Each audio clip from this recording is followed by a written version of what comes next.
Good morning students. நாம் இன்றைக்கி geography second lesson land and oceans அப்படிங்கிற லெசனில் 1 மார்க் ரிவிஷன் பார்க்கலாம். ஃபஸ்ட் கொஸ்டின் ஃபஸ்ட் ரோமன் பார்த்தோம் அப்படின்னா சூஸ் அ கரெக்ட் ஆன்சர் இருக்குது. சூஸ் அ கரெக்ட் ஆன்சரில் ஃபஸ்ட் கொஸ்டின் பார்க்கலாம். Which of the following is the smallest ocean on earth? அதாவது பூமியில் இருக்கக்கூடிய மிக சிறிய பெருங்கடல் எதுன்னு கேட்டிருக்காங்க. அதுக்குரிய ஆப்ஷன் எது அப்படின்னா D option, the Arctic Ocean அப்படின்ட்டு எடுத்து எழுதணும். இருக்கிறதுலே மிகச்சிறிய பெருங்கடல் அப்படின்னா Arctic Ocean. Next question, the Malacca Strait connects. Malacca Strait அப்படிங்கிறது நீர்ச்சந்தி இணைக்கிறது எது அப்படின்னு கேட்குறாங்க. இதுக்கு answer C option, the Pacific and Indian oceans. இந்த பசிபிக் ஓஷனையும் இந்தியன் ஓஷனையும் இணைக்கக்கூடியது தான் எது அப்படின்னா இந்த மலாக்கா ஸ்ட்ரைட் அப்படிங்கிறது. ஓகே, அடுத்த கொஸ்டின் பார்க்கலாம். Which of the following oceans is the busiest ocean? Busiest ocean அப்படின்னு சொல்லக்கூடியது எது? அதாவது அதிகமான கப்பல் போக்குவரத்து நடைபெறக்கூடிய ஓஷன் எது அப்படின்னா அதுக்கு ஆப்ஷன் பி ஆப்ஷன், த அட்லாண்டிக் ஓஷன். இந்த அட்லாண்டிக் ஓஷனில் தான் பார்த்தோம் அப்படின்னா நார்த் அமெரிக்காலேருந்து யூரோப்புக்கு, சவுத் அமெரிக்காலேருந்து யூரோப்புக்கு, ஆஃப்ரிக்காவுக்கு, இந்த காண்டினென்ட்ஸ்க்கு இடையில் இந்த ஓஷன் இருக்கனால இதில் அதிகமான அளவுக்கு போக்குவரத்து நடைபெறுது. அதனால் இது ரொம்ப பிஸியஸ்ட்டு ஓஷன் அப்படின்னு சொல்லிட்டு சொல்கிறாங்க. அதுக்கு ஆன்சர் என்னது? Atlantic Ocean. அடுத்த question, the frozen continent is. Frozen continent உறைந்த கண்டம் அப்படிங்கிறது எது அப்படின்னா அண்டார்டிகா. அண்டார்டிகாவை தான் உறைந்த கண்டம் அப்படின்னு சொல்லுவாங்க. அடுத்த question, a narrow strip of water that connects 2 large water bodies. 2 large water பாடிஸை கனெக்ட் பண்ணக்கூடிய நேரோ ஸ்ட்ரிப் எது அப்படின்னு சொல்லி பார்த்தோம் அப்படின்னா எஸ் ஸ்ட்ரைட் அப்படின்னு சொல்லுவாங்க. அடுத்த question, fill in the blanks. அடுத்த Roman second Roman, fill in the blanks பார்க்கலாம். ஃபர்ஸ்ட் கொஸ்டின் என்ன அப்படின்னா the world's largest continent is Asia.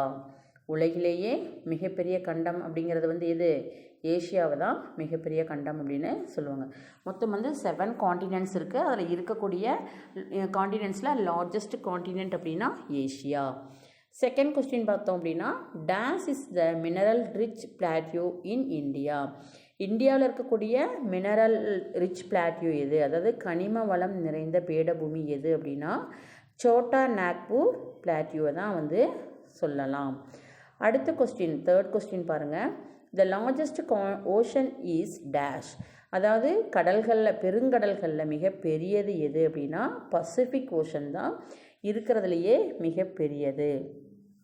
அடுத்தது, அதாவது 5 பெருங்கடல்களில் மிக பெரியது எது அப்படின்னா Pacific ocean. Deltas are days land order landforms. Delta அப்படிங்கிறது எத்தனாவது லேண்ட்ஃபார்ம், எந்த ஆர்டர் லேண்ட்ஃபார்ம்? மொத்தம் 3 வகையான லேண்ட்ஃபார்ம் இருக்குது.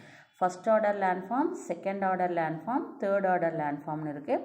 அதில் தேர்ட் ஆர்டர் லேண்ட்ஃபார்மில் சேர்ந்தது தான் எது அப்படின்னா டெல்டா. அப்போ இதுக்கு ஆன்சர் தேர்ட் ஆர்டர் லேண்ட்ஃபார்ம்ஸ். அடுத்த question, the island continent is Australia.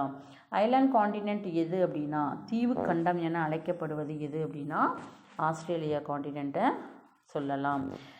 ஏன் தீவு கண்டம் அப்படின்னு சொல்கிறாங்கன்னா இந்த ஆஸ்திரேலியா காண்டினென்ட்டை சுற்றிலும் நீர்ப்பரப்பு இருக்குது. அப்போ சுற்றிலும் நீரால் சூழப்பட்ட ஒரு நிலப்பரப்பை தான் நம்ம தீவு அப்படின்னு சொல்லுவோம்.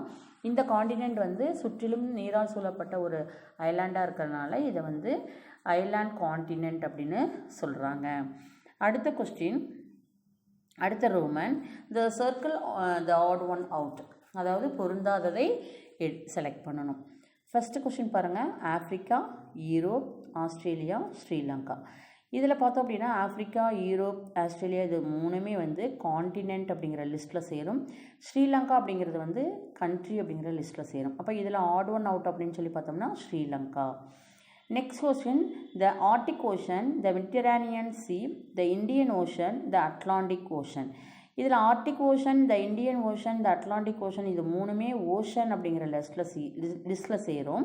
த மெடிட்டரேனியன் சி அப்படிங்கிறது சி அப்படிங்கிற லிஸ்ட்டில் சேரும். அப்போ இதில் ஆட் ஒன் அவுட் அப்படின்னு சொல்லி பார்த்தோம்னா த மெடிட்டரேனியன் சியை தான் நாம் செலக்ட் பண்ணணும். நெக்ஸ்ட் கொஸ்டின் பார்த்தோம் அப்படின்னா பிளாட்யூ, வேலி, பிளைன், மவுண்டைன்.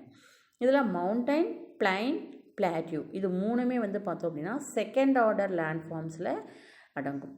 வேலி அப்படிங்கிறது வந்து தேர்ட் ஆர்டர் லேண்ட்ஃபார்ம்ஸில் அடங்கும். அப்போ இதில் வந்து ஆட் ஆன் அவுட் அப்படின்னு சொல்லி பார்த்தோம் அப்படின்னா வேலி அப்படிங்கிறத தான் நம்ம செலக்ட் பண்ணி எழுதணும். அடுத்த கொஸ்டின் பார்த்தோம் அப்படின்னா the Bay of Bengal, the Bering Sea, the China Sea, the Tasman Sea. இந்த Bering Sea, China Sea, Tasman சீலாம் இது சி அப்படிங்கிற லிஸ்ட்டில் அடங்கும். இந்த பே ஆஃப் பெங்கால்ங்கிறது இந்த பே அப்படிங்கிற லிஸ்ட்டில் அடங்கும். அதனால் இதில் ஆட் ஆன் அவுட் வந்து எதுன்னு பார்த்தோம் அப்படின்னா த பே ஆஃப் பெங்கால் அப்படிங்கிறது தான். அப்போ நம்ம வந்து பே ஆஃப் பெங்கால் அப்படிங்கிற ஆன்சரை செலக்ட் பண்ணணும். நெக்ஸ்ட் கொஸ்டின் பாருங்கள். த ஆண்டஸ், த ராக்கீஸ், த எவரெஸ்ட், த ஹிமாலயாஸ். த ஆண்டஸ், த ராக்கீஸ், த ஹிமாலயாஸ் இது மூணும் மவுண்டைன்ஸ் அப்படிங்கிற லிஸ்ட்டில் அடங்கும்.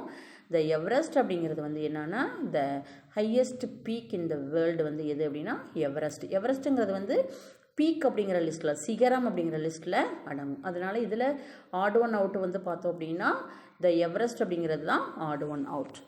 அடுத்தது நம்ம பார்க்கலாம். அடுத்த ரோமன் வந்து match the following. A, B அப்படின்னு சொல்லிட்டு 2 காலம் கொடுத்துருக்காங்க. அதில் வந்து ஏ காலமில் பார்த்தீங்க அப்படின்னா அதாவது ட்ரென்ச்சு 5 ஓஷனில் இருக்கக்கூடிய ட்ரென்ச் கொடுத்துருக்காங்க. பி அப்படிங்கிற காலமில் வந்து 5 ஓஷனோட நேம் கொடுத்துருக்காங்க. அந்தந்த ட்ரென்ச்சை அந்தந்த ஓஷனோட நாம் மேட்ச் பண்ணணும். ஃபஸ்ட்டு வந்து பார்த்தோம் அப்படின்னா the south Sandwich Trench. South sandwich Trench அப்படிங்கிறது எந்த ஓஷனில் இருக்கக்கூடிய மிக ஆழமான பகுதி அப்படின்னா த சதர்ன் ஓஷனில் இருக்கக்கூடிய ஆழமான பகுதி. அடுத்து செகண்ட் வந்து த மில்வாக்கி ட்ரென்ச் அப்படிங்கிறது த அட்லாண்டிக் ஓஷனில் இருக்கக்கூடிய மிக ஆழமான பகுதி தான் த மில்வாக்கி ட்ரென்ச் அப்படிங்கிறது. தேர்ட் ஒன் வந்து the Mariana trench. Mariana trench வந்து எந்த ஓஷனில் இருக்குதுன்னா த பசிபிக் ஓஷனில் இருக்குது. அப்போ த பசிபிக் ஓஷனில் இருக்கக்கூடிய மிக ஆழமான டீப்பஸ்ட்டு பிளேஸ் பார்ட் அப்படின்னு சொல்லி பார்த்தோம் அப்படின்னா இந்த மரியானா ட்ரென்ச்சை குறிப்பிடலாம். நெக்ஸ்ட் கொஸ்டின் த யுரேஷியன் பேசின். யுரேஷியன் பேசின் வந்து எந்த ஓஷனில் இருக்குது அப்படின்னா அந்த ஆர்டிக் ஓஷனில் இருக்கக்கூடிய மிகவும் ஆழமான பகுதி இந்த யுரேஷியன் பேசின் அப்படிங்கிறது. அடுத்தது த ஜாவா ட்ரென்ச் அப்படிங்கிறது எந்த ஓஷனில் இருக்குன்னா இந்த இந்தியன் ஓஷனில் இருக்கக்கூடிய மிக ஆழமான பகுதி இந்த ஜாவா ட்ரென்ச் அப்படிங்கிறது. இதை வந்து நீங்கள் என்ன பண்ணணும் அப்படின்னா எக்ஸாமில் கேட்டாங்க அப்படின்னா கொஸ்டின் எழுதி கரெக்டான ஆன்சரை நேராக எழுதணும். இது போல் நம்பர் வந்து போடக்கூடாது. சரிங்களா? அடுத்த ரோமன் பாருங்கள். Consider the following statements. Plains are formed by rivers. The south sandwich trench is found in the Indian ocean. Third வந்து பிளாட்யூஸ் ஹாவ் ஸ்டீப் ஸ்லோப்ஸ். இப்போ இது 3 ஸ்டேட்மெண்ட் கொடுத்துருக்காங்க. இதில் எந்தெந்த ஸ்டேட்மெண்ட் கரெக்ட் அப்படின்னு சொல்லிட்டு நம்ம எடுத்து எழுதணும். ஃபஸ்ட்டு ஸ்டேட்மெண்ட் பாருங்கள். Plains are formed by rivers. Plains அப்படின்னா சமவெளிகள். சமவெளிகள் என்பது வந்து ஆறுகளால் தொற்று வைக்கப்படக்கூடியது தான் பிளைன்ஸ் அப்படின்னு சொல்லிட்டு நாம் சொல்லுவோம். அப்போ அது சரியானது தான். அடுத்த ஸ்டேட்மெண்ட் பாருங்கள். த சவுத் சாண்ட்விச் ட்ரென்ச் அப்படிங்கிறது வந்து இந்தியன் ஓஷனில் இருக்குது அப்படின்னு சொல்லிட்டு குறிப்பிட்டிருக்காங்க. ஆனால் அது வந்து இந்தியன் ஓஷனில் கிடையாது. சவுத் சாண்ட்விச் ட்ரென்ச் வந்து சதர்ன் ஓஷனில் இருக்கக்கூடியது. இந்தியன் ஓஷனில் இருக்கக்கூடியது வந்து ஜாவா ட்ரென்ச் அப்படிங்கிறது தான் இந்தியன் ஓஷனில் இருக்குது. அப்போ அது ராங்கான ஸ்டேட்மெண்ட்டு. தேர்ட் வந்து பார்த்தோம் அப்படின்னா பிளாட்யூஸ் ஹாவ் ஸ்டீப் ஸ்லோப்ஸ் அப்படின்னு கொடுத்துருக்காங்க. பீடபூமிகள் அப்படிங்கிறது வன் சரிவை கொண்டிருக்கும். சரிவு வந்து கொஞ்சம் கம்மியாக இருக்கும் அப்படின்னு சொல்லிட்டு சொல்லியிருக்காங்க. அப்போ அதுதான் வந்து அதுவும் சரிதான். அப்போ இதில் எந்தெந்த ஸ்டேட்மெண்ட் கரெக்ட் அப்படின்னு சொல்லி பார்த்தோம்னா A1ம் 3யும் தான் கரெக்ட். அப்போ அந்த ஏ ஆப்ஷன் அப்படிங்கிறது தான் கரெக்டான ஆன்சர். அடுத்த ஸ்டேட்மெண்ட் பாருங்கள். ஸ்டேட்மெண்ட் 1.